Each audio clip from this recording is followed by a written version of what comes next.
Ah, l'été, le soleil, les longues soirées et les moustiques. On s'est tous posé la question un jour, pourquoi, sur une terrasse, une seule personne se fait dévorer alors que les autres sont tranquilles? C'est une injustice? Juste pas de chance? Ou est-ce que la science a son mot à dire? Allez, c'est parti, on va résoudre ce mystère ensemble. Imaginez la scène, on la connaît par cœur. Une soirée d'été, on est bien, entre amis, tout est parfait. Et puis, on entend ce petit bruit, ce bzzz qui se rapproche de l'oreille. Très vite, c'est clair, il n'y en a que pour une seule personne. Et la question fuse, un mélange de colère et de désespoir. Mais c'est pas possible, pourquoi toujours moi? Eh bien non, ce n'est pas de la malchance. Les moustiques, figurez-vous, ne choisissent pas leurs victimes au hasard. Pas du tout. Leur choix, c'est le résultat d'un calcul très précis, qui mélange biologie, chimie et même notre génétique. En fait, une véritable enquête se déroule sous notre nez, à notre insu. Alors, avant de chercher les indices qu'on aimait sans se l'avoir, commençons par le coupable, le moustique. Et la première chose à comprendre, c'est ce qui le motive vraiment à nous piquer. Parce que non, ce n'est pas par pure méchanceté. Et voilà le premier élément clé de l'enquête, ce sont les femelles et uniquement les femelles qui piquent. Pourquoi? Tout simplement parce qu'elles en ont besoin pour leur descendance. Notre sang est rempli de protéines et c'est indispensable pour que leurs œufs puissent se développer. Les mâles, eux, sont bien plus pacifiques, ils préfèrent le nectar des fleurs. Bon, maintenant qu'on connaît la motivation du coupable, voyons comment il nous repère. Il faut voir le corps humain comme une sorte de balise qui envoie plein de signaux invisibles. Et le premier de ces signaux est de loin le plus puissant. 30 mètres. Oui, vous avez bien entendu. C'est la distance à laquelle un moustique peut nous repérer, juste grâce au dioxyde de carbone qu'on expire.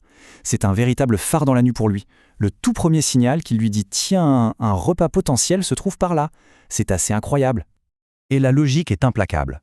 Plus on émet de CO2, plus on est visible de loin. C'est aussi simple que ça.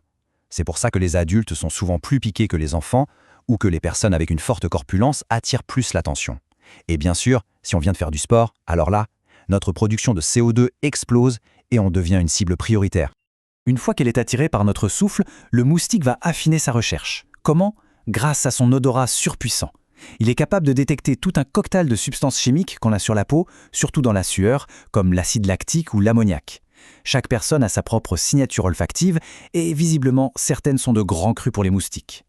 Et le troisième et dernier indice, c'est la chaleur. Une fois tout près de nous, le moustique passe en mode détecteur thermique. Il cherche les zones les plus chaudes de notre corps, là où le sang circule juste sous la peau. Pensez aux chevilles, aux mains, au cou. C'est sa carte au trésor pour trouver l'endroit parfait où piquer.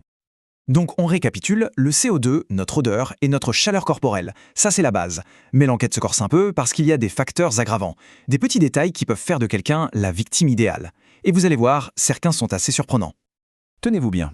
Une étude très sérieuse a montré que notre groupe sanguin joue un rôle.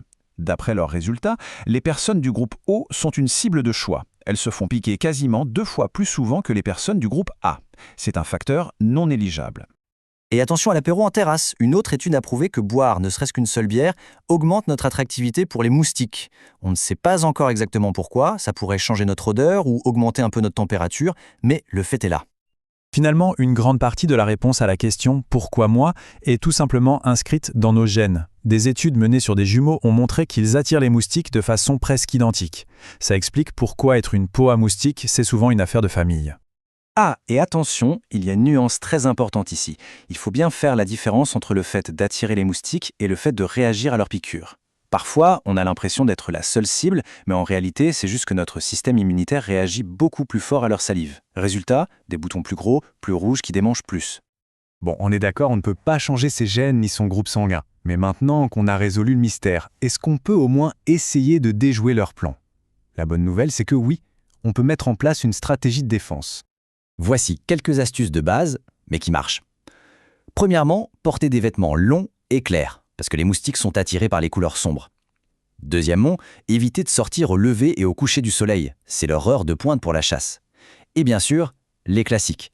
Utilisez des répulsifs qui ont fait leurs preuves et installez des moustiquaires. Allez, pour finir, quelques chiffres un peu fous. Savez-vous combien il existe d'espèces de moustiques dans le monde? Plus de 3500. On les trouve partout, de l'Arctique au tropique. Heureusement pour nous, seule une petite centaine s'intéresse vraiment au sang humain. Ouf! Par contre, ce chiffre-là fait froid dans le dos. Chaque année, les moustiques sont responsables de plus de 700 000 décès dans le monde. Ils transmettent des maladies terribles comme le paludisme, la dengue, le Zika. Ça fait d'eux, et de très loin, l'animal le plus mortel pour l'homme.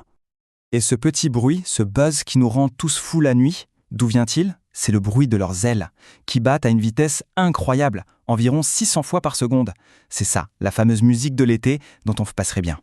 Et on termine sur une question ouverte. Face à cet enjeu de santé publique énorme, la science cherche des solutions. Une des pistes les plus étudiées, c'est la modification génétique pour créer des moustiques mâles stériles et réduire les populations. Alors, est-ce que l'avenir de la lutte se trouve dans leur propre ADN ? Le débat est lancé.